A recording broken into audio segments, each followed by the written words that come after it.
ఈరోజు తెలంగాణ ప్రజానీకానికి ఓ బీసీ 3,50,00,000 మందికి నేను ఒకటే చెప్తున్నా, మీరు ఒక తల్లి గర్భంలో 9 నెలలు పెంచి కన్న కొడుకు మన బీసీల కోసం మరి ఇదే రేవంత్ రెడ్డి పాలన, ఇదే నరేంద్ర మోడీ పాలన, ఈ రెండు మరి సెంటర్నైనా ఇక్కడ స్టేట్ గవర్నమెంట్ అయినా మరి ఈ మనకు బీసీలకు మరి 42% ఇస్తలేరు.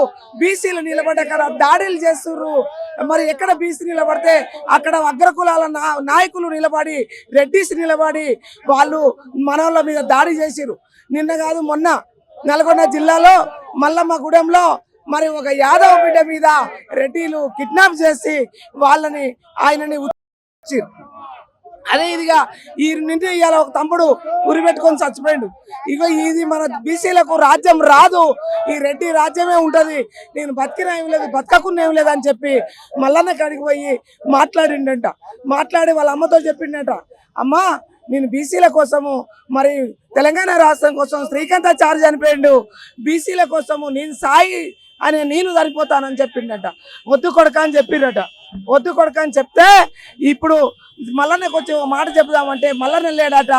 ఈ లోపు ఆయన పెట్రోల్ తెచ్చుకొని కాలబెట్టుకొని నా బీసీ రాజ్యం రావాలి, నా బీసీలకు హక్కులు రావాలి అని చెప్పి జై బీసీ అని అంటారు. ఎవడన్నా చనిపోయేటప్పుడు అమ్మా అయ్యా అంటాడు, కానీ అది కాదు, జై బీసీ, బీసీల రాజ్యాధికారం రావాలి అని చెప్పి. సాయిచారికి కూడా 3 పిల్లలు ఉన్నట్టు కూడా తెలుస్తా ఉంది. వాళ్ళ భార్య కూడా ఇప్పుడు విచారణ కూడా వ్యక్తం చేస్తా ఉంది, బాధపడతా ఉంది, పరిస్థితి పడతా ఉంది. వాళ్ళ తల్లి కూడా వాళ్ళ తండ్రి లేని అంటే భర్త కూడా చిన్న వయసులో చనిపోయారని.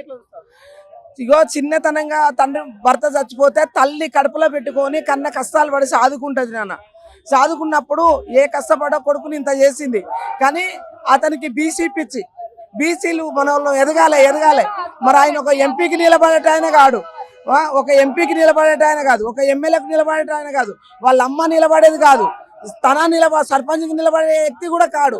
కానీ బీసీలకు రాజ్యాధికారం రావాలి, బీసీలకు 42% మరి ఇవ్వాలి, మరి 42% కావాలి అని చెప్పి అతను బీసీల కోసమే చనిపోయిండు.